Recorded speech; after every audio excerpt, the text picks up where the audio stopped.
My 3 children conspired to take everything I had built over 50 years. They thought I was old and didn't understand anything. I stood behind the door and heard every single word. The next morning, I did something that made them all go pale. Good day, dear listeners. It's Clara again. I'm glad you're here with me. Please like this video and listen to my story till the end, and let me know which city you're listening from. That way, I can see how far my story has traveled. My name is Dorothy Callahan, and I am 74 years old. I want to tell you a story, not a pretty one, not a comfortable one, but one that is entirely true. It is the story of how the 3 people I loved most in this world decided that I had outlived my usefulness and how I proved them wrong. I spent 50 years building something, not a fortune, mind you. Nothing so grand as that, but something real. My late husband Gerald and I bought our house on Maple Creek Road in 1974, the year after we married.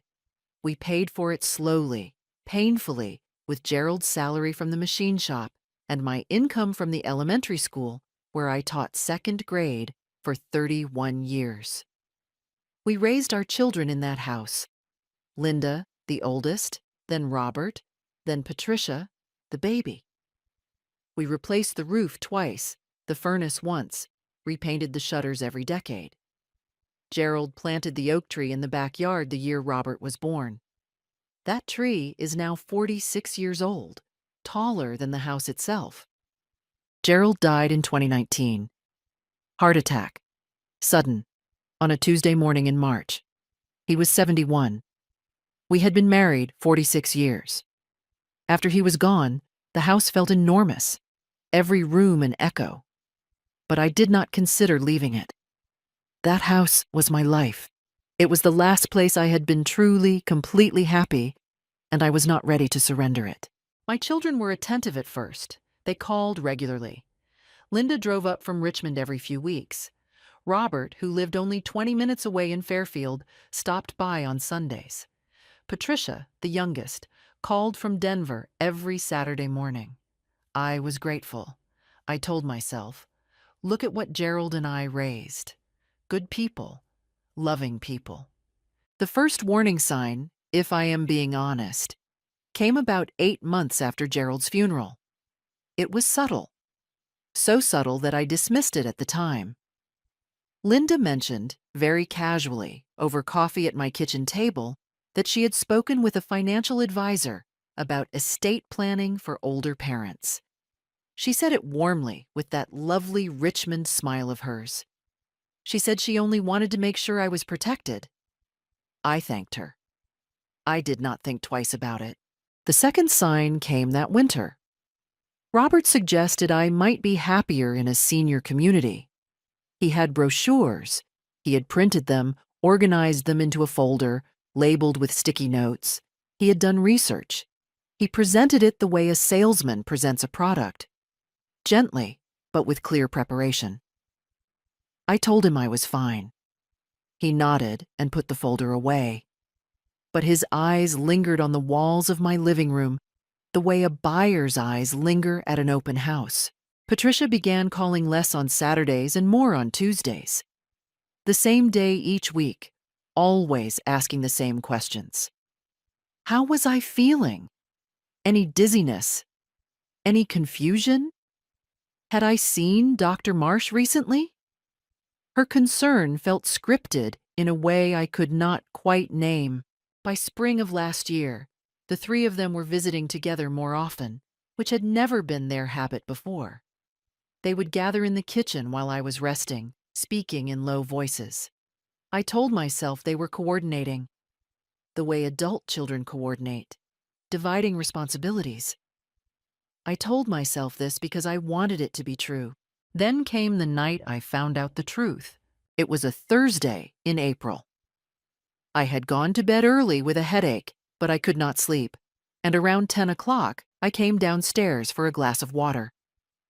Linda, Robert, and Patricia were in the living room. The door was nearly closed. I stopped in the hallway, and I stood there in the dark in my slippers, and I listened. Linda was speaking. Her voice was not the warm Richmond voice I knew. It was flat and businesslike, the voice of someone running a meeting. "She's not going to agree willingly," Linda said. "So we have to move before she understands what's happening. The house alone is worth $400,000. With the accounts, we're looking at close to $600 total." "She trusts her own name on things," Robert said. "That's the problem. We need her to sign the power of attorney before she gets suspicious." "She won't fight it," Patricia said. "She's old. She gets tired. If we present it right, she'll sign and think she's doing the sensible thing." I stood in that dark hallway, and I did not move. I did not breathe. I counted the flowers on the hallway wallpaper, the same wallpaper Gerald and I had chosen in 1989, and I waited until my heart stopped slamming against my ribs. Then I walked quietly back upstairs, sat down on the edge of my bed, and I thought, so this is what it has come to. I did not cry that night. I was too angry to cry. I sat on that bed until 2 in the morning. Below me, I could hear the muffled sounds of my children leaving. Linda's car first, then Patricia's rental, then Robert's truck. The house went quiet, and I sat in that quiet, and I took stock of everything. What exactly did I have? I went through it in my mind the way you go through a filing cabinet, methodically, without flinching. The house on Maple Creek Road, paid in full since 2001. Gerald's life insurance payout, which I had invested conservatively, about $140,000 in a Fidelity account.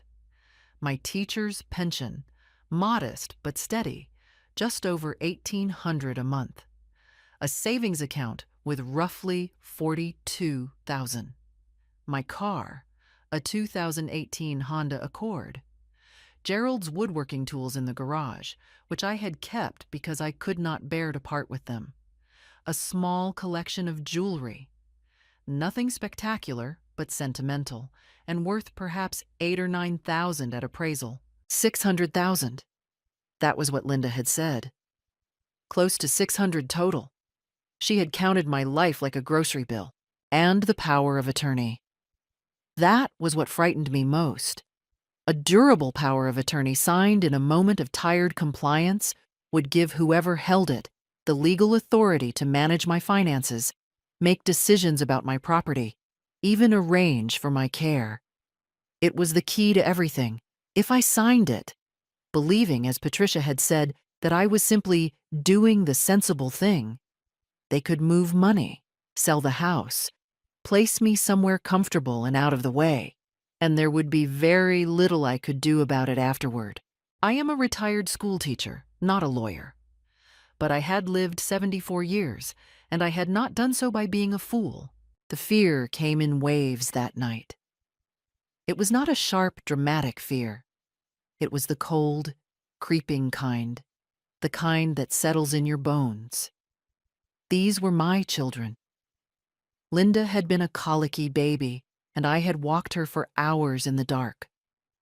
Robert had broken his arm at 10 falling from Gerald's oak tree, and I had held his hand in the emergency room. Patricia had called me sobbing from a college dormitory at 19 when her first serious boyfriend ended things, and I had driven 4 hours to be with her.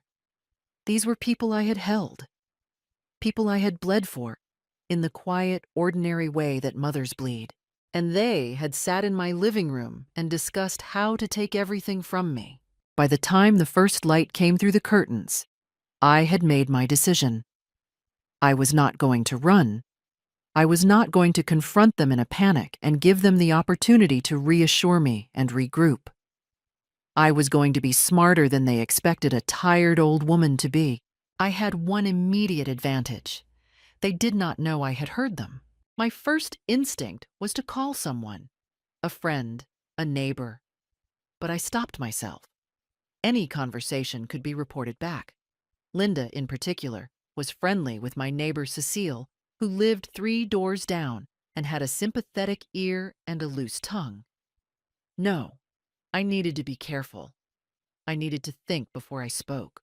I made myself a cup of coffee. I sat at Gerald's kitchen table, the one he had built himself from reclaimed barnwood, the one I had sat at every morning for 30 years. And I wrote in a notepad. Not a diary, nothing sentimental. A list, what they want, what they plan to do, what I need to stop it. What they wanted was clear: control of my assets and ultimately my property. What they planned was equally clear: maneuver me into signing documents that would strip me of legal authority over my own life. What I needed was a lawyer, not a family friend, not someone who had ever met Linda or Robert or Patricia. And I needed one before they made their next move.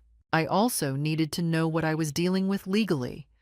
Was what they were describing elder financial abuse, fraud, or simply aggressive estate planning that, while morally repugnant, was not yet technically illegal? I did not know. That was the next thing to find out. I looked at my notepad. I had always taught my second graders that the first step to solving any problem was to write it down and look at it clearly. I had been right about that. Written down, my situation was frightening. But it was not hopeless. I was still legally competent. I still owned everything in my own name. I had not signed anything, and I intended to keep it that way. I had not been inside a law office in 11 years. Not since Gerald and I had updated our wills after Patricia's wedding. That had been a pleasant enough occasion, sitting across from a mild-mannered man named Harold Sutter, who specialized in estate planning and smelled faintly of pipe tobacco. Harold had retired, I knew. I was going to need someone new. I did not Google lawyers from my home computer. I did not want that search history anywhere near a device my children might someday access. Instead, I drove to the public library on Wednesday morning, sat down at one of the public terminals in the back corner, and spent an hour researching elder law attorneys in our county. I was looking for someone with experience in elder financial abuse and asset protection, someone who had seen situations like mine before. I found her on the third page of results. Margaret Ossie, J.D., a partner at Ossie and Brandt, specializing in elder law, guardianship disputes, and estate litigation.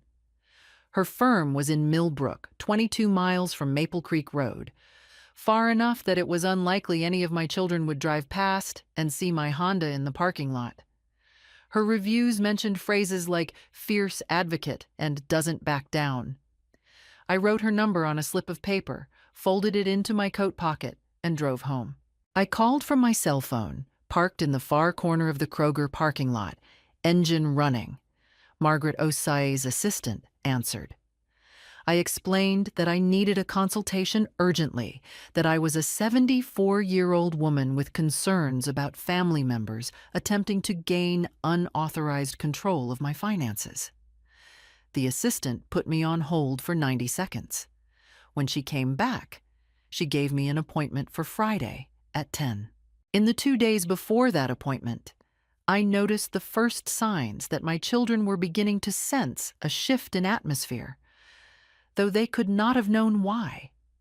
Linda called on Thursday afternoon, chipper and casual, mentioning that she had been speaking with a lovely woman at an estate planning firm in Richmond who had such good ideas for families in our situation. She asked whether I had given any more thought to the power of attorney paperwork. I told her I had not been feeling well and I would think about things next week. She said, "Of course. No rush. Take care of yourself." Her voice was warm. Her voice was always warm. Robert texted that evening. "Just checking in, Mom. Let me know if you need anything." A text he had never sent in his life before the past 8 months. I kept my face neutral. I kept my voice easy. And on Friday morning, I drove to Millbrook. Margaret Ossie was 50-something, compact, with close-cropped natural hair and reading glasses on a beaded chain around her neck. She had the kind of stillness that made you feel she had heard everything and was surprised by nothing. I sat across from her mahogany desk and I told her everything. The overheard conversation, word for word as best I could reconstruct it. The brochures for senior communities, the questions about my cognitive health, the coordinated visits, the sudden, organized interest in estate planning. She listened without interrupting. When I finished, she said, "Mrs. Callahan, what you've described is a textbook setup for elder financial exploitation. It's not yet a crime, but it will be if they succeed in obtaining that power of attorney under false pretenses or through undue influence." She explained my options. She recommended 3 immediate actions.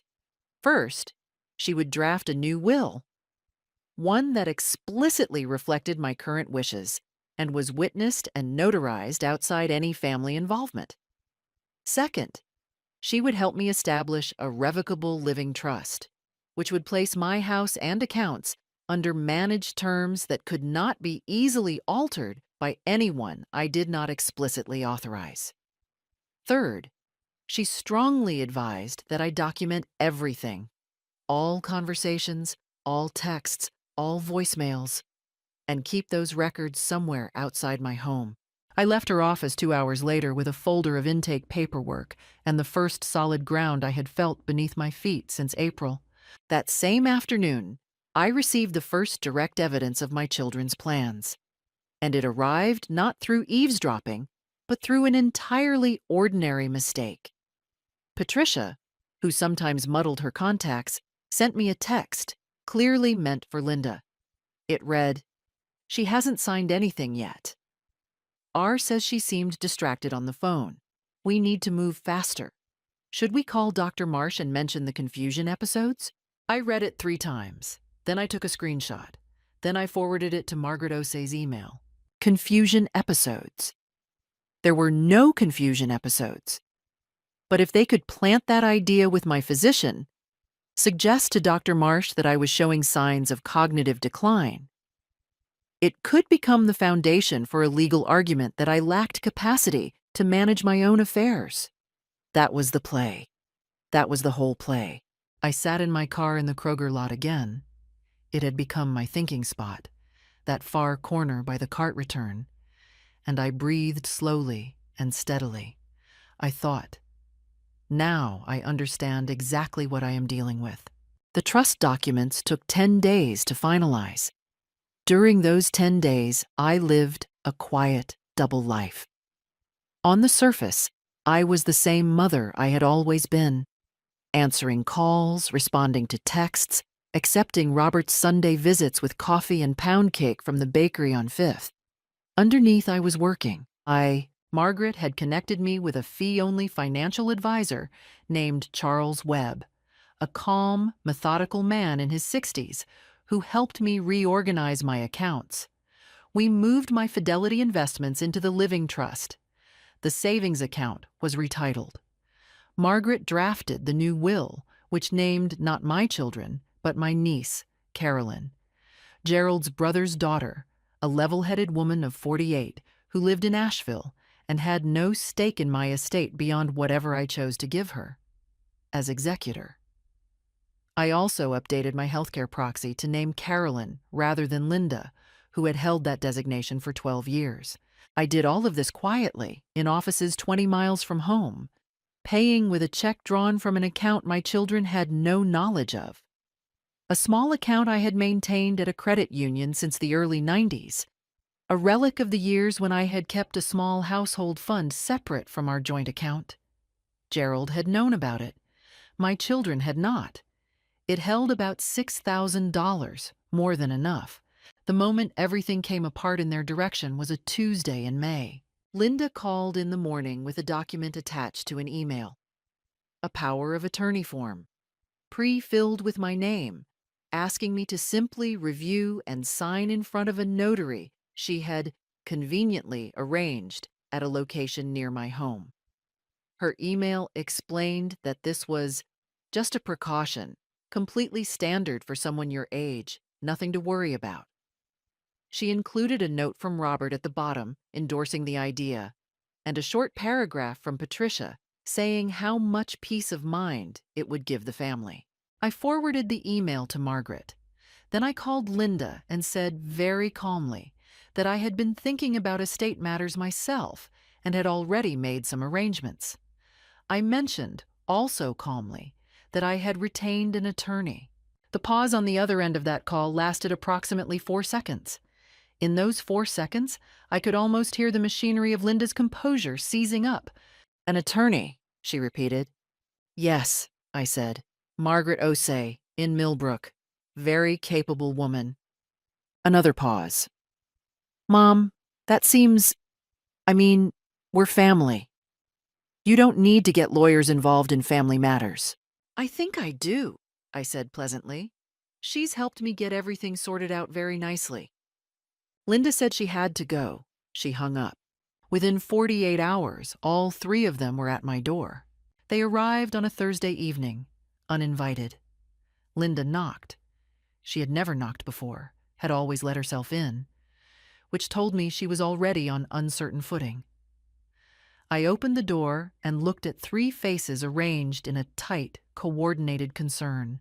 They came in, they sat in my living room, and then Linda dropped the pretense of warmth entirely. "You've changed the will," she said. It was not a question. "I've done a number of things," I said. "Mom?" Robert leaned forward, elbows on knees. "We are trying to protect you. You're alone out here. What happens if something happens to you? What happens if..." "If I become confused?" I said. I watched his face carefully. "Like Patricia mentioned to Linda in that text message?" Patricia went white.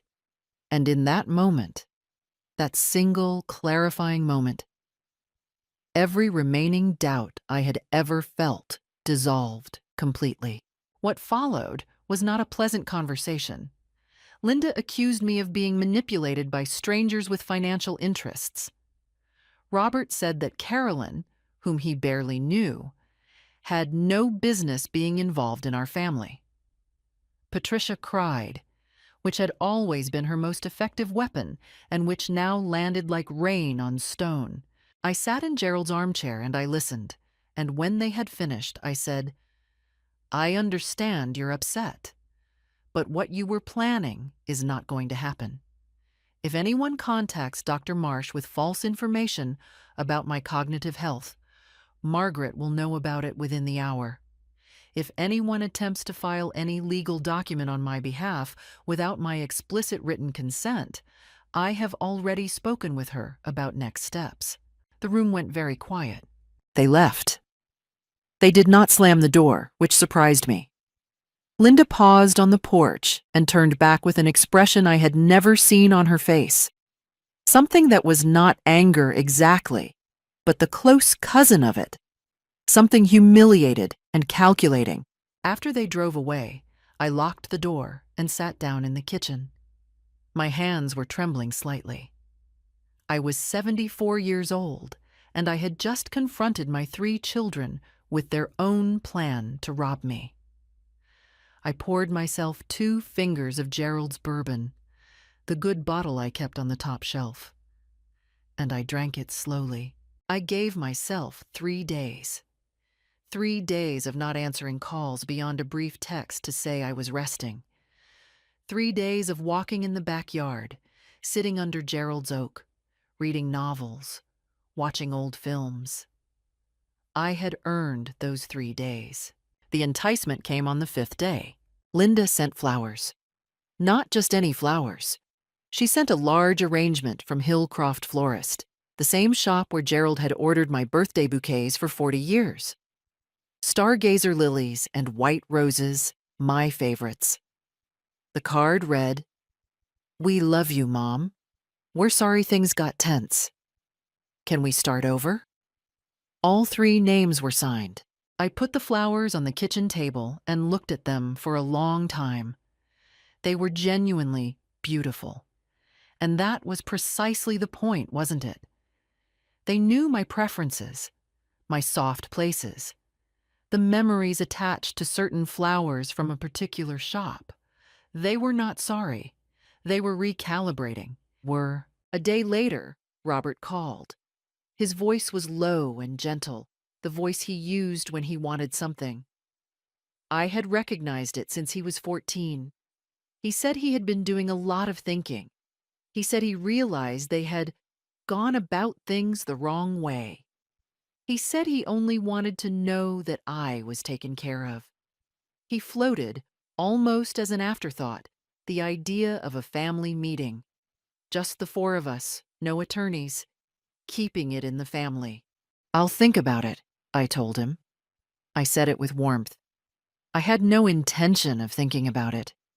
Patricia texted a long message.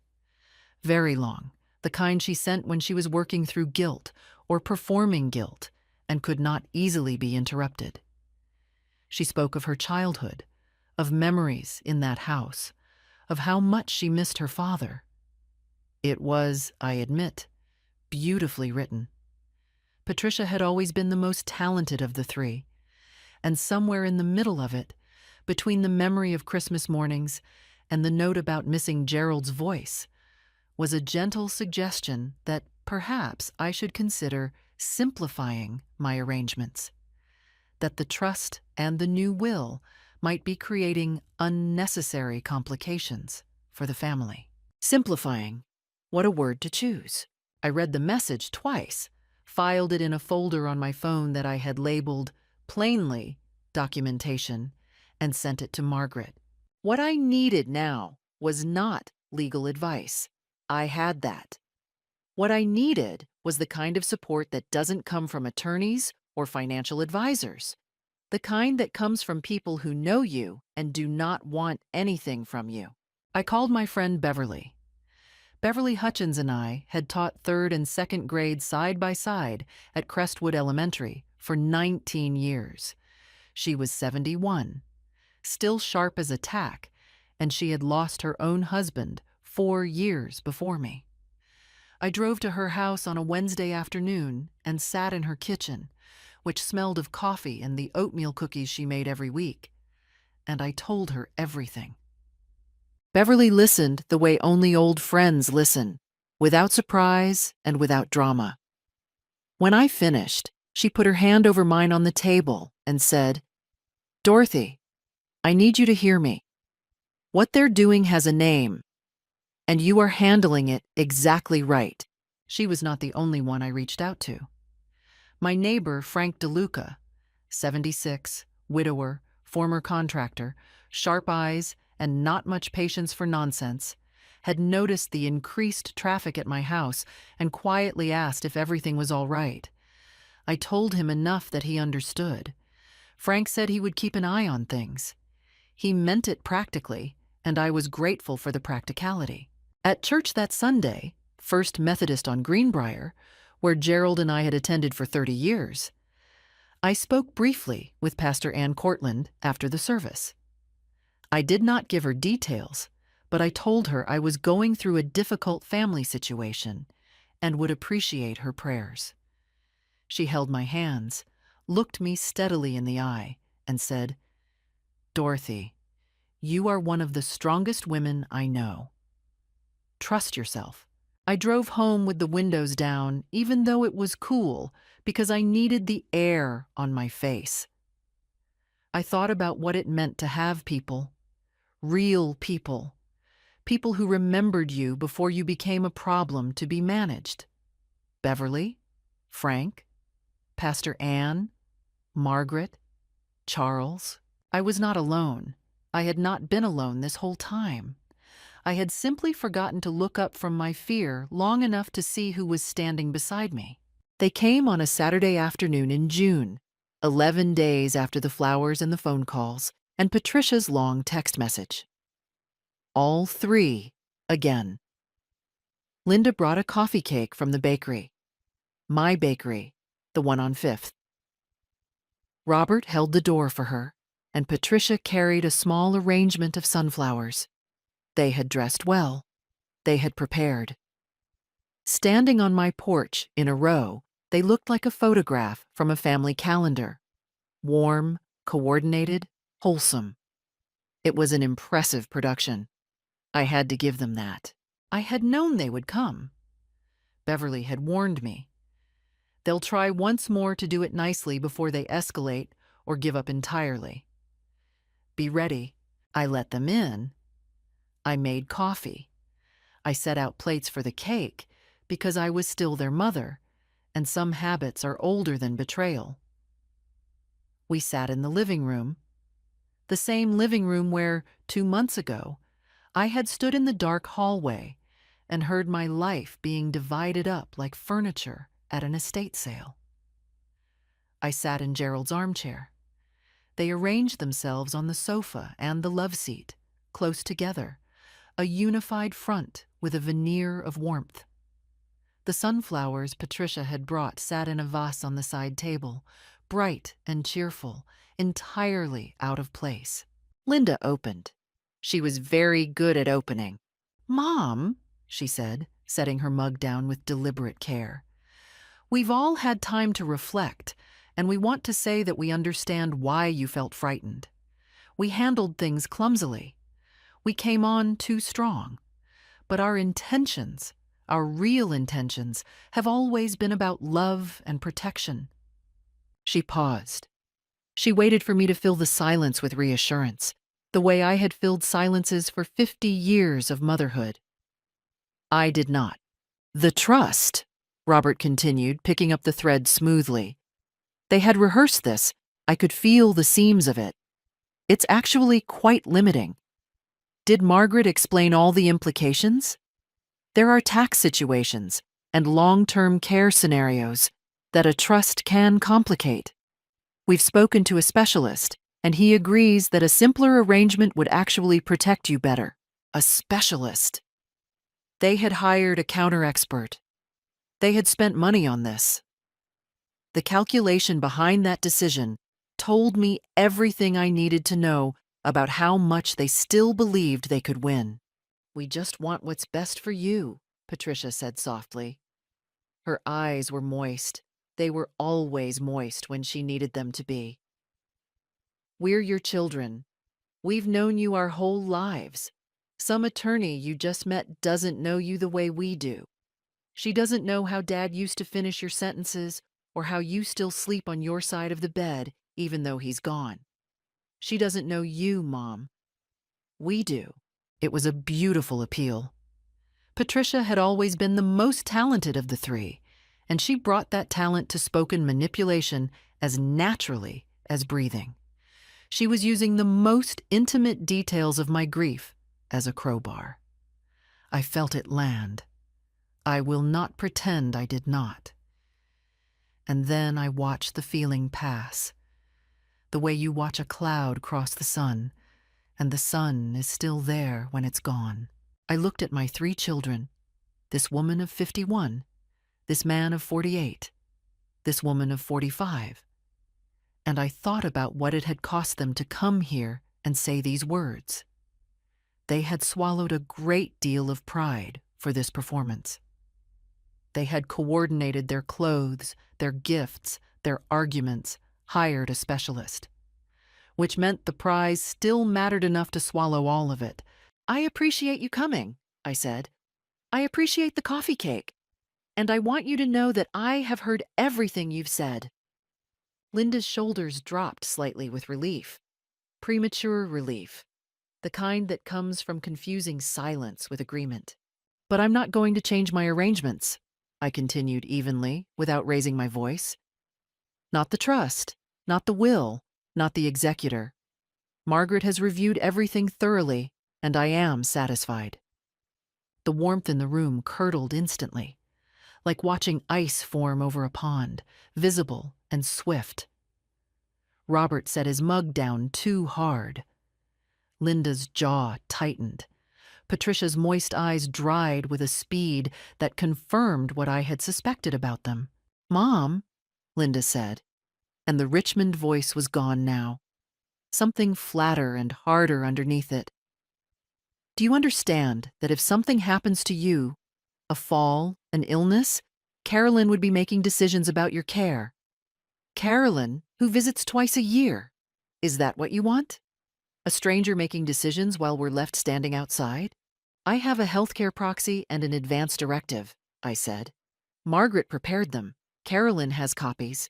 Dr. Marsh has copies. This attorney has really gotten into your head, Robert said, a muscle working in his cheek. She's a businesswoman, Mom. You're a client to her. We are your family. She's helped me think clearly, I said. There's a difference between someone getting into your head and someone helping you use it. Patricia stood up. She paced to the window, Gerald's window, with the view of his oak tree, 46 years old and solid as anything on this earth, and turned back. Something genuine had broken through the performance, and what was underneath was not love, but frustration. The raw irritation of someone who has run a careful plan and watched it refuse to work. You're being stubborn, and you're going to regret it, Mother. You're isolating yourself from your own family because of paranoia, and one day you will be alone and sick, and you'll wish you'd listened. You'll be in some facility, and Carolyn will be in Asheville, and we won't be allowed to help because you signed papers that shut us out completely. Is that the future you want? The word paranoia was deliberate. So was facility. Every word had been chosen. Even the anger, I suspected, had been at least partially planned. A last resort. The emotional card played when the reasonable ones had failed. You should go, I said. There was a moment. 5, 6 seconds, long enough to feel like a full minute, where no one moved. The sunflowers sat in their vase. The coffee cake sat on its plate. The house was very quiet around us. Then Linda picked up her purse, the motion sharp and final. Robert stood, said nothing, buttoned his jacket with the mechanical precision of a man suppressing a great deal.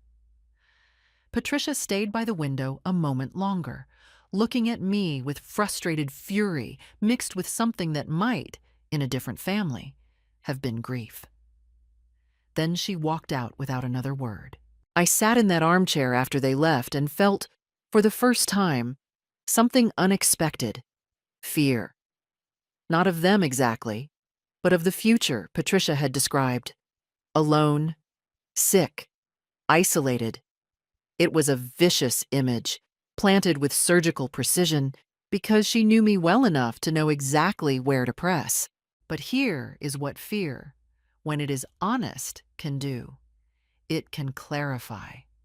Every threat they made was a precise measure of how much they stood to lose. And the more they had to lose, the more right I had been to protect myself. Fear was not my enemy. It was information. I picked up my phone and texted Beverly. They came. I held. She replied within 60 seconds. I knew you would. Coffee tomorrow? I replied, yes. Bring the oatmeal cookies. I set the phone down, looked at Gerald's oak through the window, and felt the fear settle into something quieter and more useful. Resolve. The climax came not in my living room, but in Margaret O'Sea's conference room on a Tuesday morning in late July. It was Margaret who had suggested the meeting. She had received information, through proper legal channels, that Robert had contacted Dr. Marsh's office 3 weeks earlier, representing himself on the phone as my primary caregiver and raising concerns about my mental state.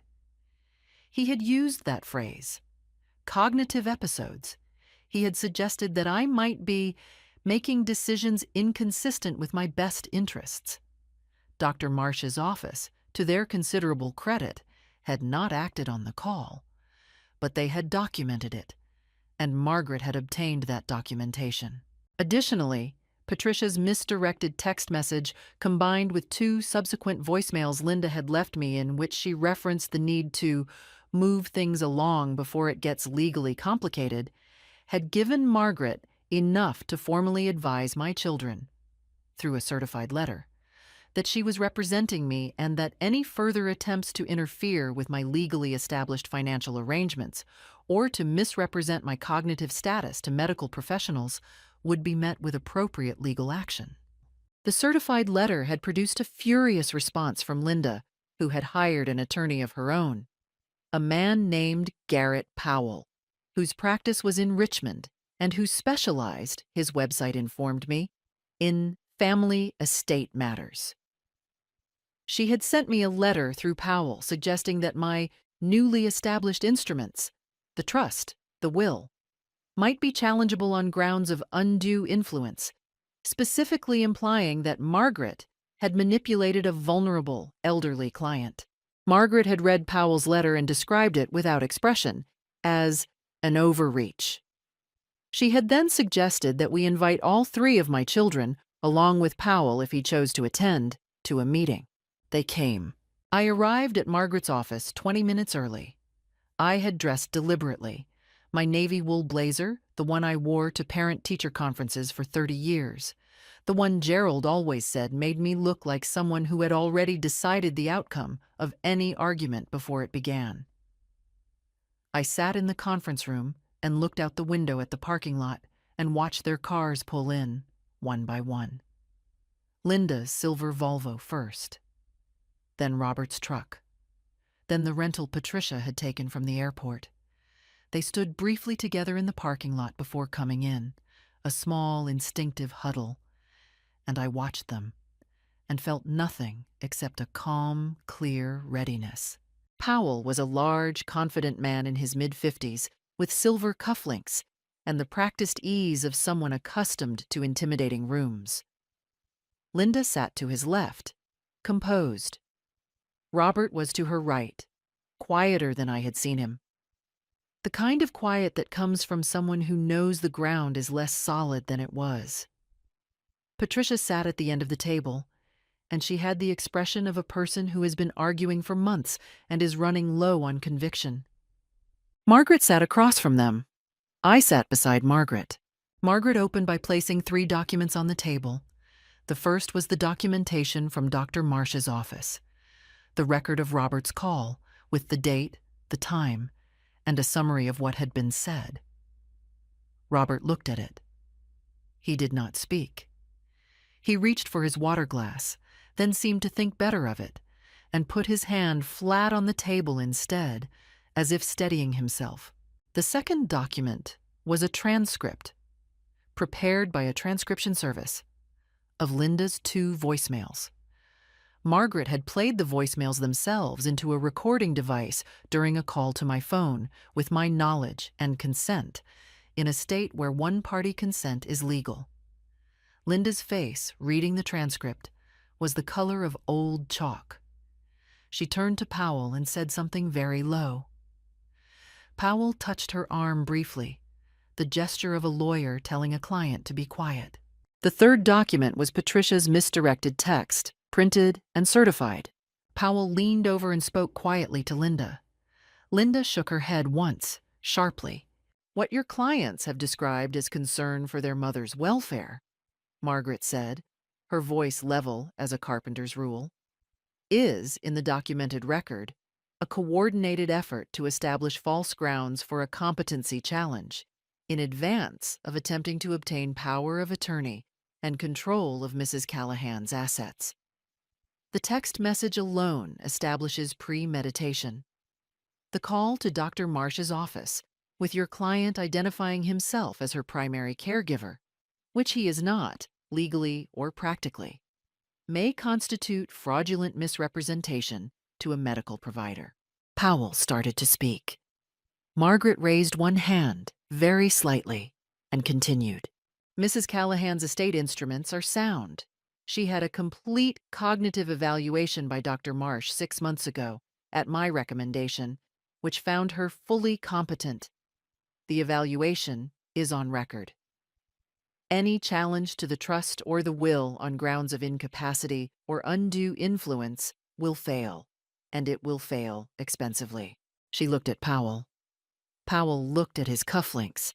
"What I would recommend to your clients," Margaret said, is that they consider carefully whether the cost of litigation, financial, familial, and reputational, is worth a contest they will not win. The silence in that room was the kind that has weight. I could hear the ventilation system in the ceiling. I could hear Patricia breathing. Robert was looking at the surface of the conference table with the focused attention of a man who has run out of options and knows it. Linda had her hands folded in her lap, very still in the way she held herself when she was working very hard to maintain composure. I knew that posture. I had seen it first when she was 9 years old, sitting across from a school principal, trying not to cry. I had not spoken a single word during the meeting. I had sat beside Margaret with my hands folded on the table, and I had looked, in turn, at each of my 3 children. I looked at Linda, who had arranged flowers from my favorite shop. I looked at Robert, who had printed brochures for senior communities. I looked at Patricia, who had cried in my living room and called it love. When Margaret finished, I spoke. I said, quietly and without heat, "I want you to know that I don't hate you, but I want you to understand very clearly that I am not confused. I am not vulnerable. I am not going to sign anything or change anything. And if any of you attempts to involve my doctor, my neighbors, or anyone else in an effort to undermine what I have put in place, Margaret will hear about it before sunset." Robert's jaw worked. Linda looked at the table.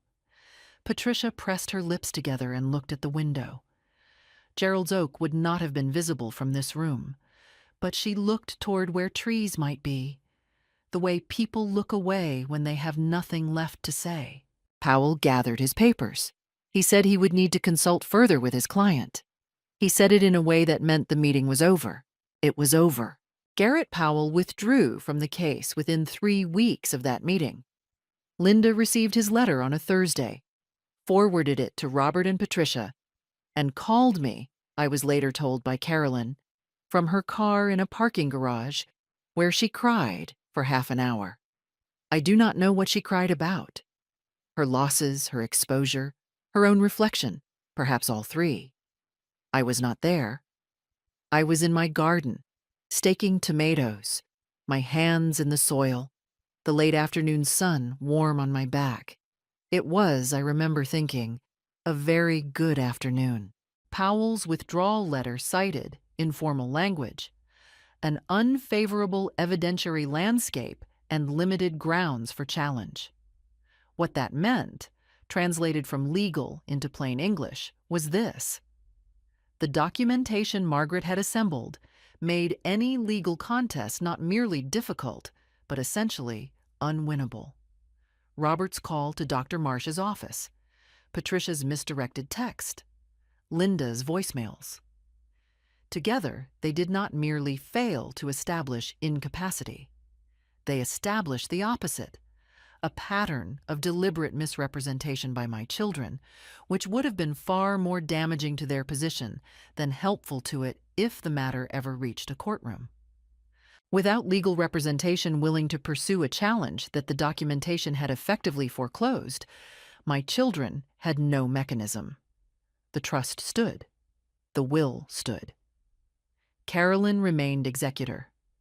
My healthcare proxy remained in Carolyn's name. Every instrument Margaret and I had put in place held exactly as we had designed it to hold, quietly, firmly, without drama. I received one more letter through official channels, this one from Powell's office, formally confirming withdrawal and stating that his clients would not be pursuing further action. Margaret called me when she received her copy. Her voice was, as always, professionally even, but there was something at the edge of it, a warmth, a quiet satisfaction, that I appreciated more than any formal congratulation would have been. "It's done," she said. "It's done," I agreed. Robert made one final attempt. Not legal, not formal, but personal. He came to the house on a Sunday evening in August, alone, without Linda or Patricia. He sat at Gerald's kitchen table and he looked older than I had ever seen him look, older than his 48 years. The way people look when something they believed about themselves has been disproven, and they haven't yet worked out what to believe instead. He said he was sorry. He said it without qualification, without pivot, without the word but following it. He said he had told himself he was protecting me, and he had known somewhere underneath that it was not entirely true, and he had chosen not to look at what was underneath. I listened to him for a long time. The kitchen was quiet, just the tick of Gerald's old clock on the wall and the sound of the evening settling in. I believed Robert, partially.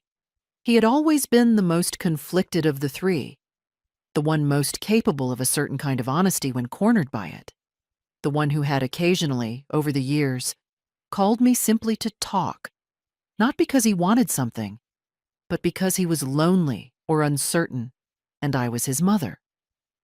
That Robert was still in there somewhere, underneath the man who had called my doctor with false information. I could not pretend otherwise. But I also could not pretend the other thing had not happened. I told him that I heard him.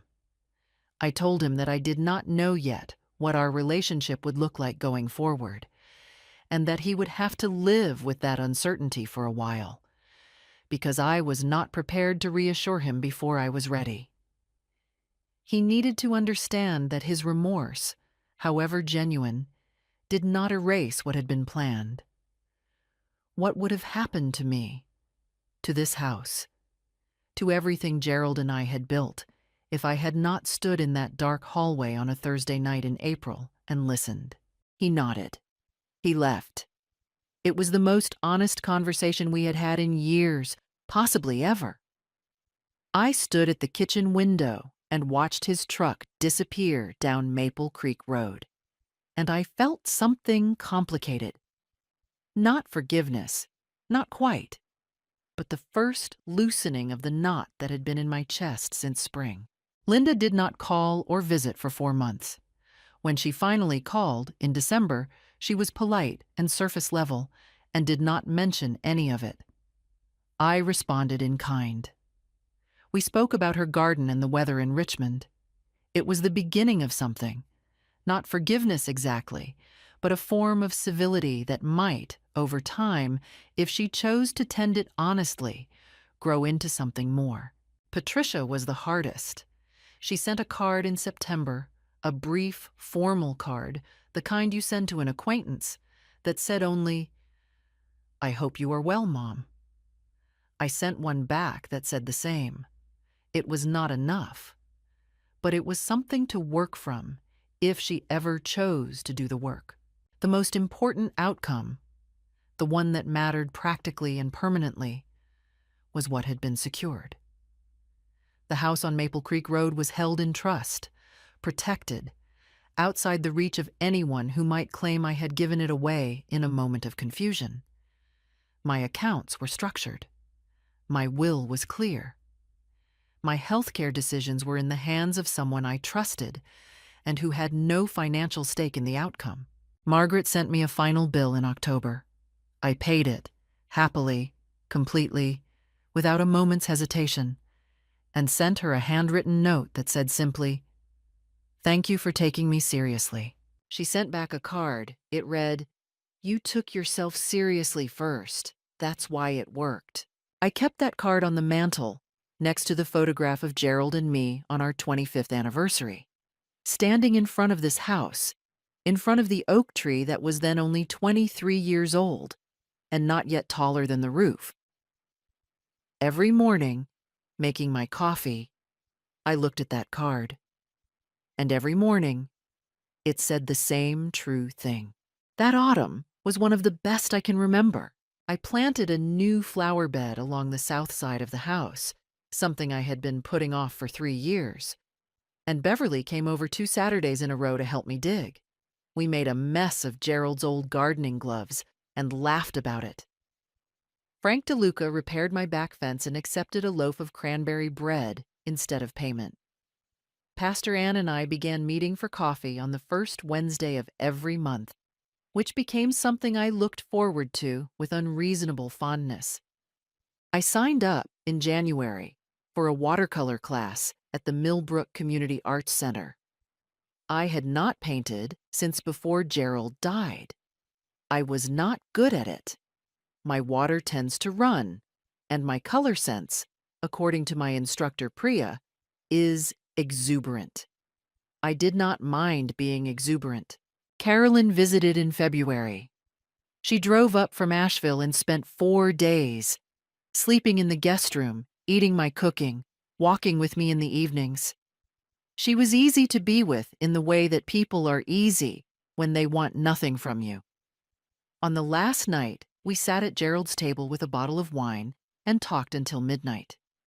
She said she was honored to be named in the documents and hoped she never had to act on any of it for a very long time. I told her I hoped the same. My days had a shape again. Morning coffee in Gerald's kitchen, the radio low, light through the east window. Watercolor on Tuesdays, church on Sundays, Beverly on Wednesdays. A call with Carolyn every other week. At my regular appointment, Dr. Marsh noted with genuine pleasure that my blood pressure was better than it had been in 2 years. I slept well. That was not a small thing. As for my children, life arranged its own consequences, as it tends to do. Linda's husband, Craig, discovered that autumn that she had been quietly moving their joint household money into a personal account without his knowledge, through a paper statement that arrived while she was out of town. I learned of it from a mutual cousin at Christmas. The irony was not lost on me. Linda, who had sat in my living room strategizing about consolidating my assets, had been running the same play at home. Craig filed for separation in November. The process was expensive and unpleasant. Robert lost his position at the logistics company where he had worked for 12 years. Something about expense reports, a company card used for personal purchases.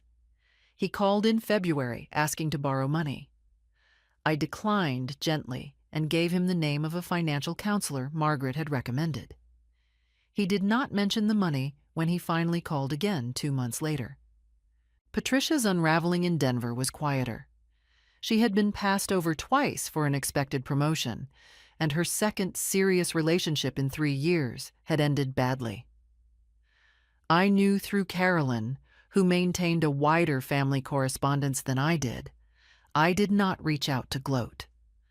But I noticed, with quiet acknowledgement, that the futures my children had been so certain of had not arranged themselves as expected. I thought about the oak tree in the backyard. Gerald had planted it the year Robert was born, and it was now the tallest thing on the property. He had known he would never see it fully grown. He had planted it anyway. For me, I understood now. For the years after him. For the woman who would sit under it, gather herself, and go on. I went on. Here is what 50 years taught me, and what one April night confirmed. What would you have done standing in that dark hallway? Leave your answer in the comments. I read everyone. If this story stayed with you, please subscribe. There are more where this came from. Thank you for listening. It meant everything. My husband left me at 73 for a younger woman and took all of our shared property. A week later, he married his perfect woman. But when I saw her face, I couldn't stop laughing because she was... Good day, dear listeners. It's Clara again. I'm glad you're here with me. Please like this video and listen to my story till the end and let me know which city you're listening from. That way I can see how far my story has traveled. People always say that the worst moments of your life arrive without warning. I used to disagree with that. I used to think that if you paid close enough attention, the signs were always there. Written in the margins of ordinary days, hiding behind polite smiles and reasonable explanations. But when it actually happened to me, I realized I had been wrong about everything. My name is Margaret Holloway. Most people called me Maggie. I was 73 years old, a retired school administrator from Beaumont, Texas, and for 48 years I had been married to Richard Holloway, a civil engineer, a church deacon, a man who ironed his own shirts and called his mother every Sunday until she passed. We had raised 2 children in the yellow house on Clover Street. We had buried a dog, survived a flood, and celebrated grandchildren together. We were, by every outward measure, a success story. Our life was not glamorous. It was better than that. It was steady. Richard took his coffee black. I took mine with too much cream. Every Saturday morning, we drove to the farmer's market on Fifth Avenue, where I bought tomatoes I didn't need, and Richard complained about the parking. We argued about the thermostat. We watched the evening news and disagreed about the commentary. We were the kind of couple that younger people looked at and said, "That's what I want someday." And I believed it. God help me. I believed every bit of it. The first sign came in February, 14 months before everything collapsed. Richard started going to the gym. Now, I want to be clear. There is nothing wrong with a 75-year-old man deciding to improve his health. Nothing at all. But Richard had not set foot in a gym since 1987. He had always said that exercise was for people who didn't do real work. And suddenly, 3 mornings a week, he was up at 6, dressed in new athletic clothes I had never seen him purchase, and gone before I finished my first cup of coffee. He came home quieter than usual, distracted. He started using his phone in the bathroom, which he had never done before in 48 years of marriage. I told myself it was nothing. Men his age had health scares. Maybe his doctor had told him something he didn't want to worry me with. That was the explanation I chose, because it was the kindest one available. The second sign came in April. He bought a new car, a silver Audi, the kind of car that belonged to a man trying to look 40. He said the old Buick needed too many repairs. I nodded and asked no questions, because that is what you do after 48 years. You learn which questions not to ask. By June, he was taking weekend trips for what he called consulting work. He'd been retired for 6 years. I said nothing. I watered my tomatoes and read my books and told myself I was being paranoid. And then came the morning of July 14th, which I will remember until the last day of my life. Richard sat down across from me at the kitchen table, our kitchen table, the oak one we'd bought at an estate sale in 1988, and he told me he wanted a divorce. He said he had met someone. He said he had not been happy for years. He said he was sorry, but he needed to live his truth. His truth. That phrase, in his mouth, sounded like something he had rehearsed from a television program. I did not cry. I did not scream. I sat very still and I looked at the man I had shared a bed with for nearly 5 decades, and I felt something I can only describe as the floor falling away beneath me. He moved out within the week. His lawyer contacted me before mine even knew what was happening. Richard had been planning this for months. The accounts had been quietly restructured. The property documents had been shifted. By the time I understood what was happening, most of what we had built together had already been moved into arrangements that favored only him. He married her 8 days later. A civil ceremony, someone told me, very small. I heard about it from our neighbor, Carol Simmons, who had seen the announcement on social media. Carol came to my door with a casserole and a look of profound pity, and she showed me a photograph on her phone. Richard and his new bride, standing on courthouse steps, grinning like teenagers. I looked at the woman's face, and I laughed. Not because anything was funny, but because the woman standing next to my husband of 48 years, the woman he had left me for, the woman he had apparently been building a secret life with, was Deborah Finch. Deborah Finch, who had worked under me at the Beaumont Independent School District for 3 years. Deborah Finch, whom I had personally recommended for termination in 2004 after an internal audit revealed she had been falsifying budget reports. Deborah Finch, who had looked me in the eye at her exit interview and said, "You'll regret this, Mrs. Holloway." 20 years later, she was standing on courthouse steps in a white dress next to my husband. I stopped laughing, because that was the moment I understood. This was not a coincidence. This was something else entirely. The laughter died in my throat, and what replaced it was something cold and very clear. Carol was still standing in my doorway with her casserole, watching my face with the cautious expression of someone who wasn't sure whether to call a doctor. I thanked her. I took the dish. I closed the door, set the food on the counter without touching it, and sat down at my kitchen table with a legal pad and a pen. I have always been an administrator. 40 years in public school systems teaches you one thing above all else. When a crisis hits, the first thing you do is take inventory. You do not panic. You do not collapse. You find out exactly what you have, exactly what you've lost, and exactly what your options are. Emotion is a luxury. Information is not. So I made a list. The house on Clover Street was in both our names, or it had been. Richard's lawyer had filed a partition action the same week he moved out, citing irreconcilable differences and requesting that the property be sold and proceeds divided. I had received the paperwork by certified mail, which I had signed for without fully understanding what it meant. That was my first mistake. The joint savings account, 42 years of careful saving, had been drawn down by 60% over the previous 8 months. I had seen the statements come in and assumed Richard was managing some investment I didn't fully understand. That was my second mistake. The retirement accounts were more complicated. Richard had rolled his pension into an IRA 3 years ago, and the restructuring had been done in a way that, according to the documents I was only now reading carefully, classified it as his separate property. Whether that classification would hold in court was a question I could not yet answer. The car I drove, a 2019 Honda, was in my name.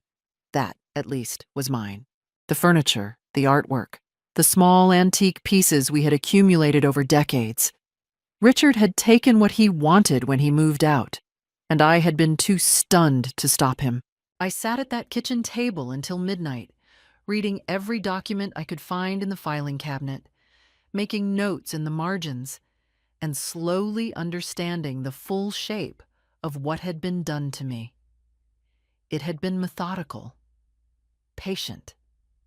The kind of plan that takes months to execute quietly while the person being dismantled continues to water her tomatoes and ask no questions. The fear came then.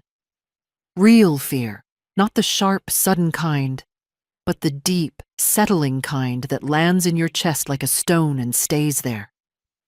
I was 73 years old. I had not worked in 7 years. My health was good but not certain. If this went wrong, if the courts ruled against me, if Richard's lawyers were better than mine, I stopped that line of thinking. I am not a woman who has ever permitted herself to finish sentences that end in disaster. I knew 2 things with certainty. First, Richard had not acted alone. The legal preparation, the financial restructuring, that required inside knowledge and careful timing. Deborah Finch had spent 3 years working in school district administration. She understood budgets, documents, institutional processes. She had not walked into this marriage by accident. Second, whatever she had told Richard about me over the past however many months, she had her own history. A history that was documented, official, and on file. The next morning, I did 3 things. First, I called my daughter Linda, who lived in Austin, and I told her everything. Not the soft version, not the version designed to avoid worry. Everything. Linda was 51 years old and worked in real estate law. She listened without interrupting for 20 minutes, and when I finished, she said, "Mom, don't touch anything else in that house and don't sign anything. I'm driving up tomorrow." Second, I called my own doctor and scheduled a full health assessment because I needed to know my baseline.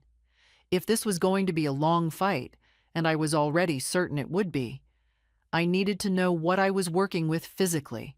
Third, I went to the Beaumont Public Library and spent 4 hours at a computer, reading everything I could find about divorce law in Texas, marital property rights, and the legal status of assets transferred or restructured during the 12 months preceding a divorce filing. What I found was both frightening and, in a very specific way, encouraging. Texas is a community property state. That meant that most of what Richard and I had accumulated during our marriage was legally half mine, regardless of whose name appeared on the account, regardless of what his lawyers had restructured.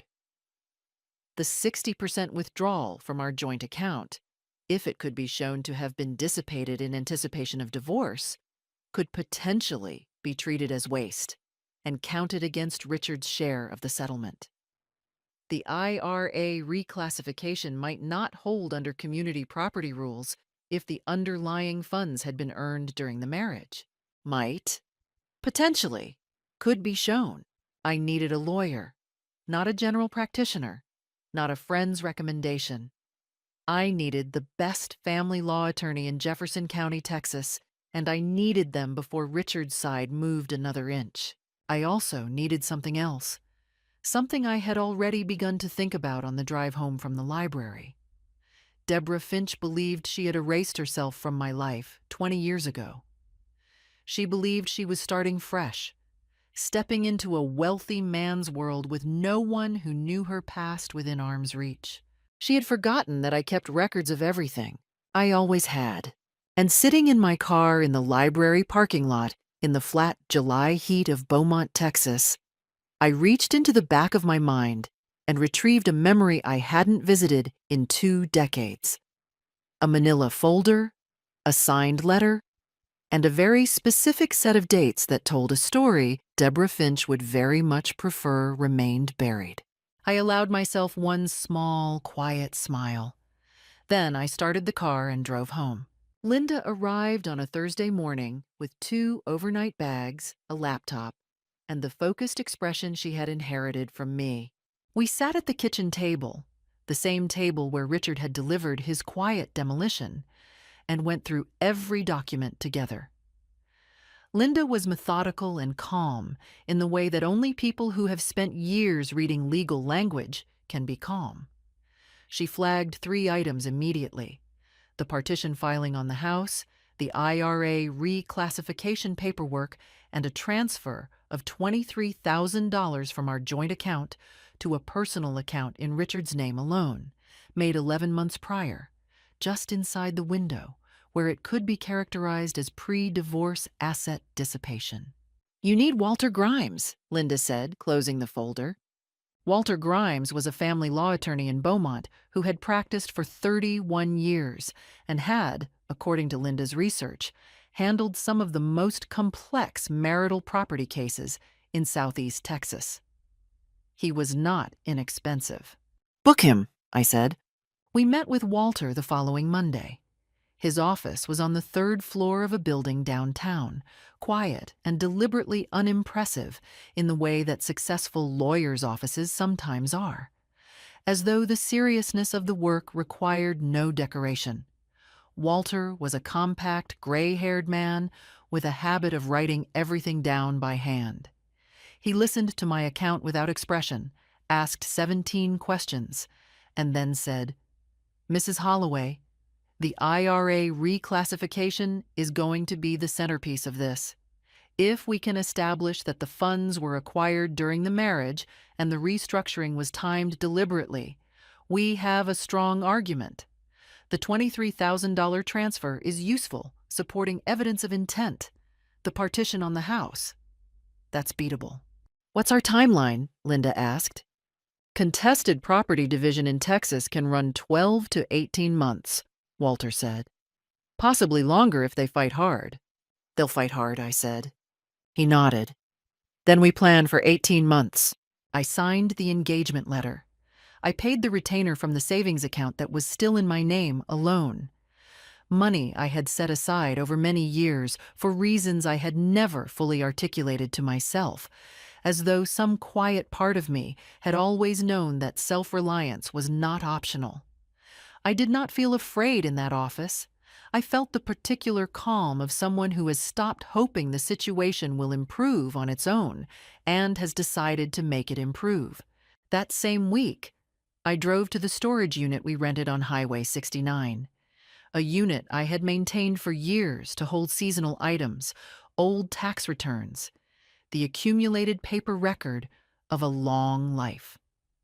Richard, in his haste or his arrogance, had not touched it. He had forgotten about it entirely, which told me something about how thoroughly he had stopped paying attention to the details of our shared life. I spent 3 hours in that storage unit, and I found what I had been looking for. In a banker's box labeled BISD, Administrative Files 2001 to 2005, I found the folder I had kept from Deborah Finch's termination. Inside, the internal audit report, the signed findings memo, her formal letter of termination, bearing my signature as recommending administrator, and, most critically, a handwritten note that Deborah had left on my desk the day of her exit interview. The note said, in her own handwriting, "You've made an enemy today, Mrs. Holloway. I have a long memory. 20 years later, she had married my husband 8 days after he left me. I photographed every document with my phone. I photographed the note twice. Then I placed the originals in a separate folder, drove directly to Walter Grimes's office, and left them with his assistant with a brief explanatory note. What I didn't know, what I found out later from Carol Simmons, who had sources I did not question, was that within 48 hours of my meeting with Walter, Richard received a call from his own attorney advising him that I had retained counsel and that the case was going to be contested. Apparently, Richard had expected me to accept the initial settlement offer his lawyer had sent. It was a document that awarded me the car, my personal items, and a modest monthly payment structured as spousal support, a number that, after the mortgage on the Clover Street house was resolved, would have left me with approximately $1,400 a month to live on at the age of 73. He had expected me to take it.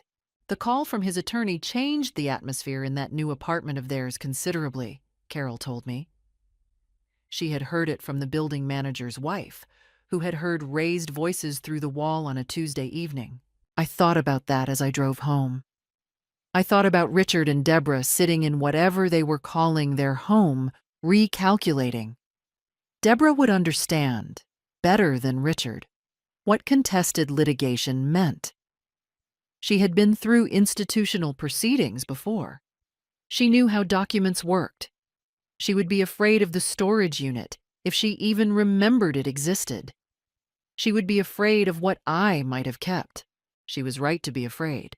But what she didn't know yet, what nobody knew yet except me and Walter Grimes, was that I had also, quietly and without fanfare, contacted a forensic accountant named Patricia Osee, who had been recommended by Linda, and asked her to trace the full financial history of our joint accounts over the preceding 24 months. That process was underway. The first piece of the truth was already in Walter's hands. The rest was coming. Patricia Osee delivered her preliminary findings on a Wednesday afternoon, 6 weeks after I had retained her, in a document that ran to 22 pages and contained enough highlighted entries to make Walter Grimes set down his pen and sit quietly for a moment before speaking. The $23,000 transfer was only the beginning. Over the previous 26 months, Richard had made a series of financial movements that, taken individually, might each have seemed explainable. Taken together, they formed a pattern that Patricia described in her report as Systematic pre-divorce asset restructuring consistent with deliberate dissipation. There were transfers to a personal investment account I had not known existed. There were payments, described on bank statements as consulting fees, to an LLC that Patricia had traced, with some effort, to an address that turned out to be Deborah Finch's previous residence. There were 2 wire transfers, each just under the federal reporting threshold, to an account in another state. In total, Patricia estimated that approximately $147,000 of community property assets had been moved or obscured in the 2 years preceding Richard's announcement at the kitchen table. I sat with that number for a long time after the meeting. $147,000. 48 years of a shared life. And this was what the accounting looked like underneath. Walter filed an amended response to the divorce petition that same week, incorporating Patricia's findings and formally requesting a full financial accounting, the return of dissipated assets, and an unequal division of the remaining community property in my favor as remedy for the documented waste. He also filed a motion to compel discovery, requiring Richard's legal team to produce all financial records for the preceding 3 years. That was the first official move, and it landed exactly as Walter had predicted it would. 3 days later, my doorbell rang at 7 in the morning. I was in my robe with my coffee when I opened the door and found Richard standing on the porch of the house that was still legally half his, looking like a man who had not slept well. Behind him, sitting in the silver Audi at the curb, I could see a figure I recognized. Deborah Finch did not come to the door. She stayed in the car. That told me something. "Maggie," Richard said. His voice had the particular quality of a man attempting to sound reasonable while feeling cornered. "I think we need to talk." "My attorney would prefer you communicate through his office," I said. I had rehearsed this sentence. I said it pleasantly. "This has gone far enough," he said. "You're making this harder than it needs to be. The offer we made was fair." "Walter doesn't think so," I said. "Neither does Patricia." Something shifted in his face at Patricia's name. He hadn't known I'd hired an accountant. That was visible in the half-second before he recovered. "You're going to run through your savings on lawyers," he said. "Is that what you want? To spend the next 2 years in court?" "I spent 48 years building what we had together," I said. "I'll spend 2 years making sure I get what belongs to me." He stared at me.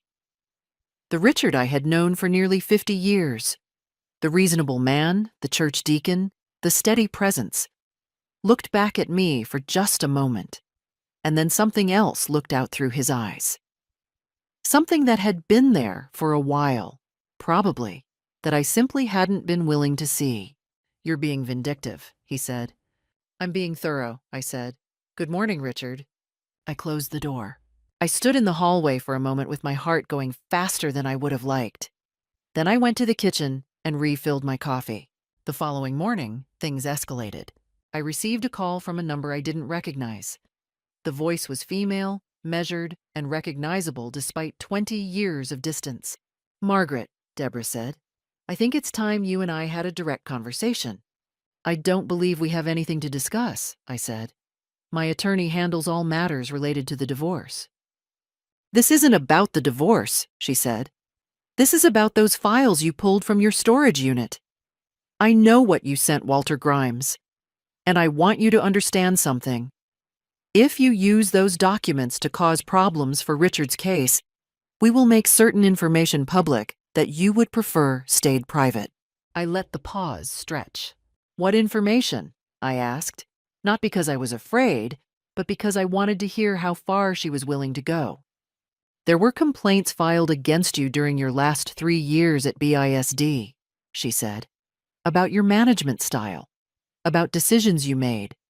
I kept copies, and there are people who would be interested in a certain narrative about why a long-serving administrator's career ended when it did.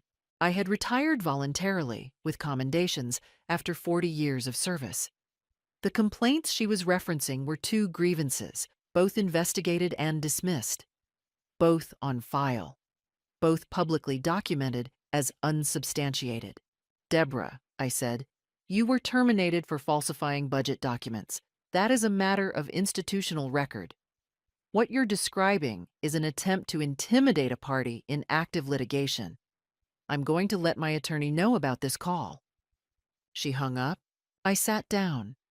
My hands were not entirely steady, and I allowed them to be unsteady for a few minutes, because I am 73 years old, and I have learned that pretending not to feel things is not the same as being strong. Then I called Walter Grimes and reported the conversation in full. Don't respond to any further contact from her, Walter said. If she calls again, record it if you can, then call me. What she just did is potentially witness tampering. At minimum, it helps our case. After I hung up, I sat in my garden for a long time. The tomatoes needed water. The afternoon was hot and very quiet. I thought about everything. Not in a productive way, not making lists or plans, but just sitting with the weight of it. I gave myself 4 days. 4 days to rest, to be frightened, to miss the life I had thought I had, and to grieve whatever it was I was grieving. I had earned that. On the 5th day, I got up at 6, made my coffee, and went back to work. The new offer came through Richard's attorney on a Tuesday, 3 weeks after the doorstep confrontation. It was better than the first one. Considerably better, in fact. Enough that I recognized immediately that Patricia's forensic accounting report had frightened them. The new offer proposed a 60-40 division of the remaining community property in my favor, a structured payment to address a portion of the documented transfers, and a monthly support figure that was almost twice the original number. Walter walked me through it on the phone, neutrally, as good lawyers do. He presented the numbers without editorial. Then he waited. "What's your read?" I asked. "It's a real offer," he said. "They're trying to avoid discovery. The full financial accounting we've requested would require Richard's legal team to produce documentation they'd prefer not to produce in court. This offer is designed to make this go away before that happens." "And if I take it?" "You'd receive significantly more than the original offer. You'd avoid another year of litigation. You'd also accept approximately 60% of what I believe you're entitled to, and you would release all claims related to the documented transfers." "Meaning Deborah's consulting fees disappear?" "Correct." I thanked him and said I would think about it. What I thought about for the rest of that day was not the money. The money was important. It was my security, my independence, my ability to live the rest of my life without fear. But it was not the whole of it. I thought about the LLC with Deborah's address. I thought about the phone call where she had threatened me. I thought about a woman who had spent 20 years nursing a grievance, positioning herself, and systematically helping a man dismantle his own marriage in order to step into it, and who was now, apparently, hoping that a moderately improved settlement offer would cause me to let all of that simply evaporate.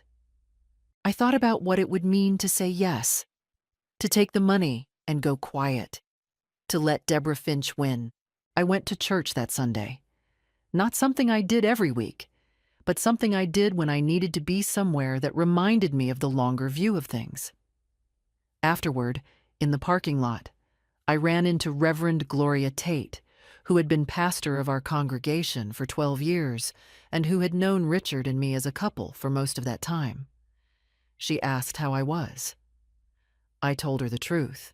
She listened the way that certain women of a certain generation listen, without interrupting, without offering solutions before solutions had been requested, with the full weight of her attention. When I finished, she said, "Maggie, you've been taking care of other people's business for 40 years. You know how to fight for what's right when it belongs to somebody else. The question is whether you believe you deserve the same." I drove home thinking about that. That week, Linda came back from Austin for a long weekend, and she brought with her two of my oldest friends, Rosemary Chu, who had taught third grade at my school for 22 years, and Adele Washington, who had retired 2 years before me and now grew prize-winning roses in her backyard in Port Arthur. The four of us sat on my back porch in the evening, and I told them everything. Not the careful, composed version I had been presenting to the world. Everything. The fear, the anger, the moments when some part of me had wanted to simply give up and sign whatever they put in front of me because fighting was exhausting and I was 73 and I just wanted it to be over. Rosemary said, "You have never once in your professional life accepted an outcome that was unjust just because fighting it was inconvenient. Why would you start now?" Adele said, "Honey, if you take that offer, she wins, and you will know that for the rest of your life." Linda said nothing. She just refilled my glass of iced tea and let them do the work. I turned down the offer the following Monday. Walter filed it with a brief response. Plaintiff respectfully declines the proposed settlement and confirms her intention to proceed to full discovery and trial, if necessary. I heard through Carol Simmons's extensive informal intelligence network that when Richard's attorney informed him of my response, Richard said nothing for a long moment and then asked to reschedule the rest of his afternoon appointments. Deborah reportedly had more to say, but I was not there to hear it, and I was not particularly interested in what it was. What I was interested in was what Patricia Osei had found in the most recent batch of financial records. Records that Richard's team had been compelled to produce and had turned over late, which Walter had already noted for the court. Patricia had spent 10 days going through them. She called me on a Friday morning and said, in her precise, careful voice, "Mrs. Holloway, I think you should come in. I've found something in the LLC records that changes the picture somewhat." "Good or bad?" I asked. "For you?" A pause. "Very good." I made the appointment for Monday. I spent the weekend in the garden, watering my tomatoes, deadheading the roses Adele had given me as a cutting 3 years ago, and feeling, for the first time since July, something that was cautiously close to confidence. I did not trust it yet, but I let myself feel it. The tomatoes, at least, were finally ready to pick. They came on a Saturday morning, which was deliberate. Saturday mornings had always been ours. The farmer's market, the easy rhythm of a shared weekend. Coming on a Saturday was a choice, and I registered it as such. I saw Richard's silver Audi pull up to the curb from my kitchen window. This time, they both came to the door. Deborah Finch looked almost exactly as I remembered her. Perhaps a little more polished, more expensive looking than the junior administrator who had sat in my office 20 years ago with a closed expression and a talent for numbers. She was wearing a pale blue dress and small pearl earrings, and she had the slightly over-composed quality of a person who had rehearsed their entrance. Richard was in his church clothes, though it wasn't Sunday. He was carrying a small gift bag with a bakery name on it, the bakery where we had bought our anniversary cakes for 30 years. I opened the door before they knocked. I wanted them to know I had seen them coming. "Maggie," Richard said. He used the voice I recognized from difficult conversations over the years, calm, measured, the voice he considered his most reasonable register. "We'd like to talk, if you're willing. Please." I looked at Deborah. She looked back with an expression carefully arranged to suggest that she felt no triumph whatsoever. "Come in," I said. I did not offer coffee. I sat them on the living room couch. My couch, the one we'd had reupholstered after the youngest grandchild was born, and I sat in the armchair across from them, and I waited. Richard set the bakery bag on the coffee table. I didn't look at it. "We've been thinking," he said, "about how adversarial this has become. And I want you to know, I don't want this for you, Maggie. I don't want you spending the next year of your life in a courtroom. That's not what either of us wants." Either of us. He was including himself now. He had been prepared for me to notice that. "What I want," I said, "is being handled by my attorney." "Your attorney," Deborah said, and this was the first time she'd spoken, in a voice that was carefully, almost impressively controlled, "is escalating a situation that is going to be painful and expensive for everyone, including you." She paused. "Margaret, I understand that this has been difficult. I can only imagine how you must feel, but I want you to know that I have genuine respect for you. I always did. What happened between Richard and me, that wasn't something either of us planned. These things happen. These things happen. 20 years of planning, an LLC with her address, $147,000 in documented transfers, a threatening phone call, and these things happen." I looked at her and I thought, she is very good at this. She had been good at the performance of sincerity 20 years ago, too. It was partly why the budget falsification had taken 3 years to catch. "Deborah," I said, "the last time we spoke, you told me you had copies of dismissed grievances and that you intended to use them publicly if I didn't cooperate. I reported that conversation to my attorney." A very small tightening around her eyes. "I was upset," she said. "That was not my finest moment. I want to move past it." "I'm sure you do," I said. Richard leaned forward. And here was where the real approach began. Because this was Richard. And Richard had known me for 50 years, and he knew exactly which keys to try. "Maggie," he said quietly, "do you remember the summer of '89? When my mother was sick and we drove down to Galveston every weekend? You didn't have to do that. You did it because that's who you are." He paused. "I know I've hurt you. I know what I did was wrong. But the woman I married, she wasn't someone who destroyed things out of anger." I let the silence sit for a moment. "Richard," I said, "I'm not destroying anything. I'm asking the court to give me what the law says belongs to me. That's not anger. That's accounting." "The LLC," he started. "Your attorneys can address the LLC in discovery," I said. "That's the appropriate venue." Deborah's composure, which had been quite good up to this point, showed its first crack. "Margaret." Her voice was still controlled, but the warmth had thinned. "If this goes to trial, the record of your termination decision, the accusations that were made about your administration at the time, will become part of the public record. Not because we want that, but because the question of character and professional conduct will be relevant to the court's assessment of your claims." There it was. The threat, repackaged as reluctant obligation. "Those grievances were investigated and dismissed as unsubstantiated," I said. "That is also part of the public record, as is the reason for your own departure from BISD. My attorney has that documentation as well." The warmth in the room evaporated entirely. Richard stood up. His face had shifted into something I hadn't seen in 50 years. Not anger, exactly, but the rigid, affronted expression of a man who has realized that the strategy has failed and doesn't yet have a replacement. "This is a mistake," he said. "You're going to regret this approach." "You told me something similar in July," I said. "I'm still here." Deborah stood. She picked up her purse with the precise, controlled movements of a woman suppressing a strong feeling.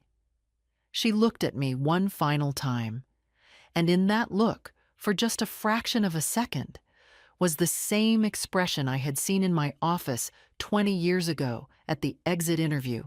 Pure, cold fury. "Good morning," I said.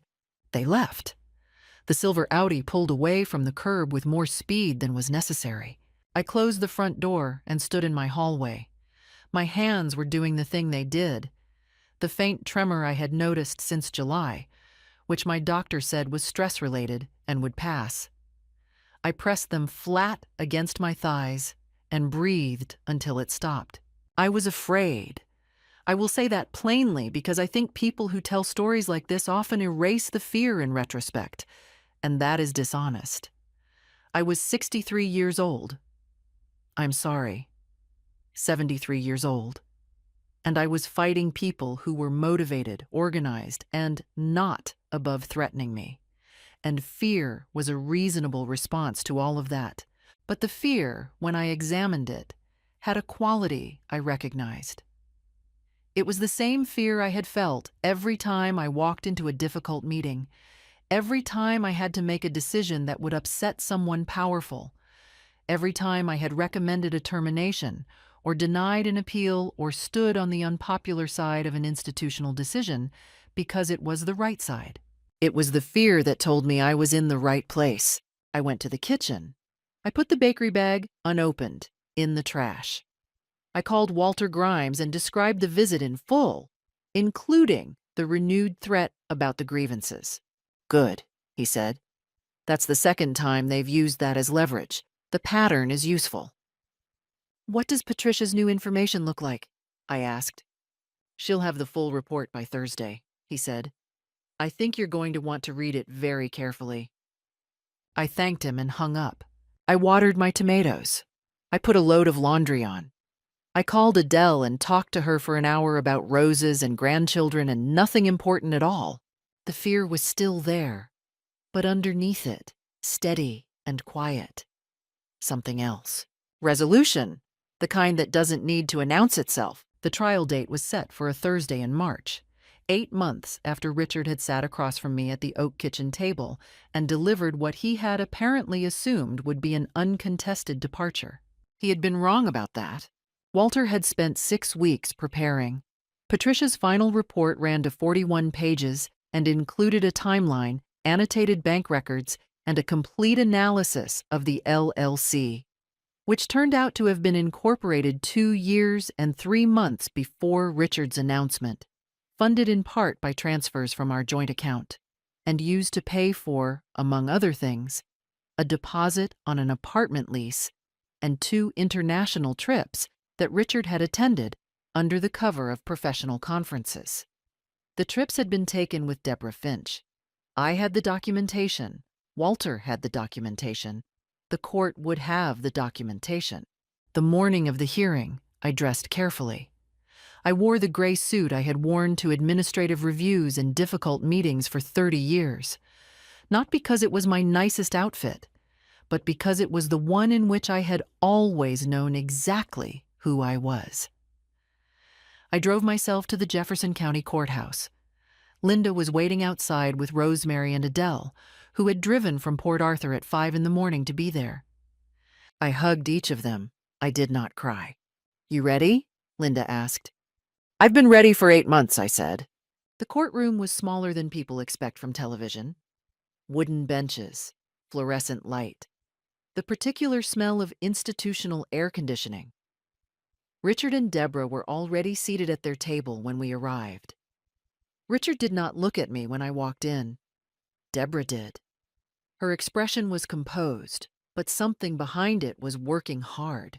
The judge was a woman named Honorable Claire Boudreau, who was 55 years old, had been on the family law bench for 11 years, and according to Walter, did not tolerate delays or incomplete disclosures. Walter presented our case methodically. He began with the community property timeline. 48 years of assets accumulated jointly, documented by tax returns, bank statements, and property records going back to 1978. Then he introduced Patricia's report. Patricia testified herself calmly and precisely, walking the court through each transfer, each restructuring, each LLC payment, in the even documented language of professional forensic accounting. Richard's attorney, a man named Carver, objected 11 times in the first hour. Judge Boudreau sustained 3 of them and denied the rest. Then Walter introduced the LLC documentation, the incorporation date, the funding source, the payments classified as consulting fees, the lease deposit, the travel expenses, and then, last, placed carefully at the end of the sequence so that its weight would be fully felt, the 2 wire transfers to the out-of-state account, and Patricia's finding of where that account led.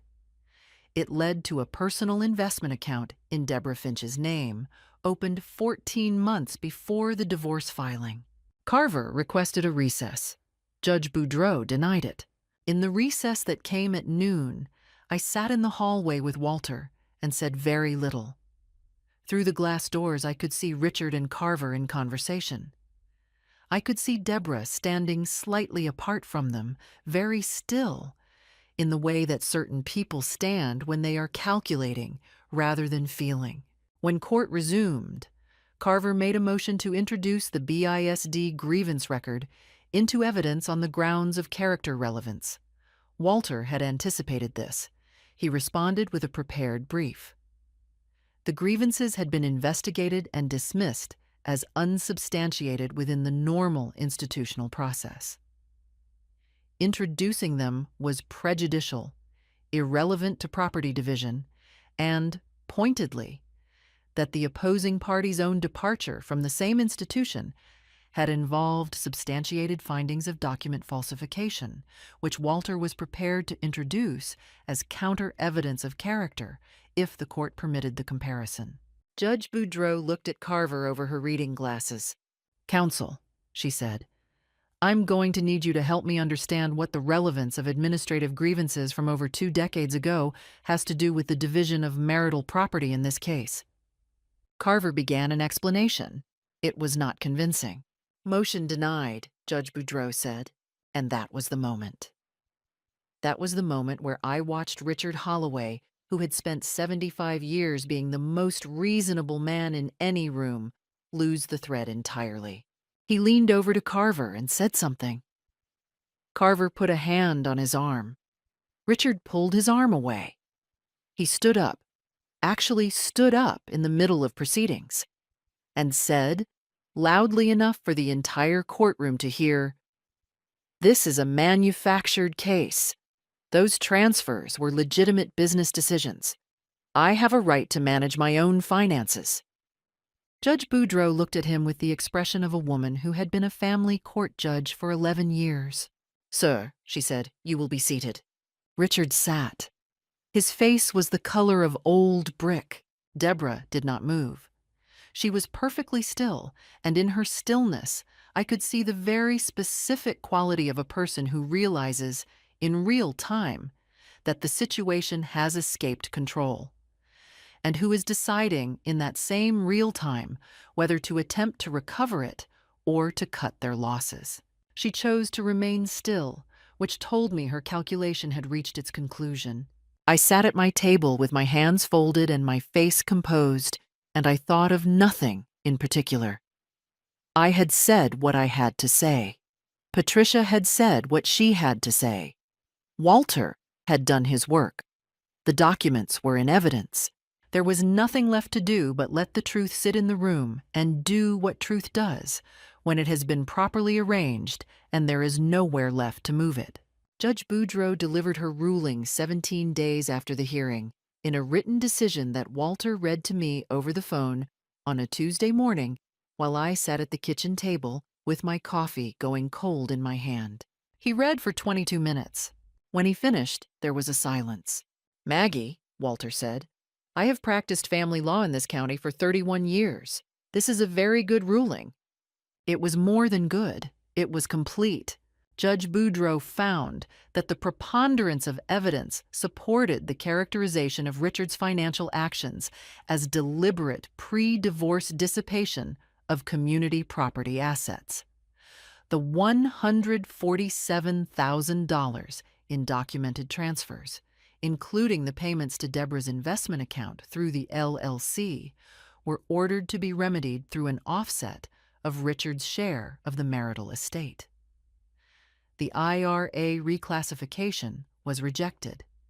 The court found that the underlying funds had been accumulated during the marriage and constituted community property subject to equal division.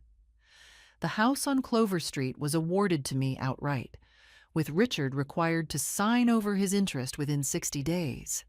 The court found that forcing a sale under partition would cause disproportionate harm to the non-offending spouse. Monthly spousal support was set at a figure 3 times the original offer for a period of 7 years.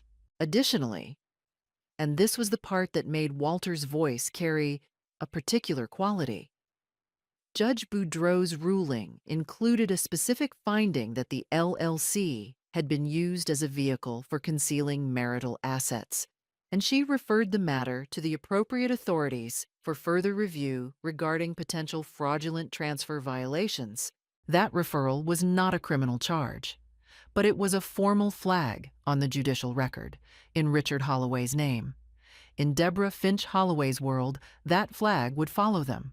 I sat very still after Walter finished reading. The coffee cup in my hand had been cold for quite a while.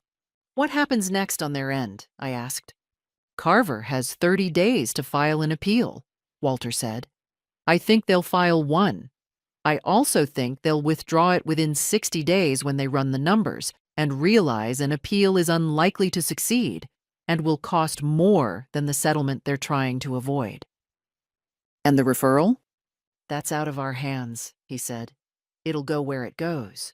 Could be nothing, could be something. That's not our part of the story." I thanked him. I told him I would come by the office to settle the final billing. We said goodbye. I put the phone down on the kitchen table. The oak table. My table. I looked around the kitchen. At the window over the sink, where I had looked out for 34 years at the same backyard, the same fence line, the same pecan tree that needed trimming every other fall. At the cabinet where I kept my good dishes. At the hook by the back door where I always hung my garden hat. He had thought he could take all of this? He had spent months arranging it. He had brought in Deborah Finch, of all people. Deborah Finch, who had once sat in my office and told me I would regret the day, and who had spent 20 years turning that sentence into a plan. And together, they had done everything they could to erase me from my own life. And they had failed. Not narrowly, completely. I called Linda first. She was quiet for a moment when I finished telling her, and then she said, "Mom," in a voice that held 40 years of everything. And we both sat with that for a moment. I called Rosemary.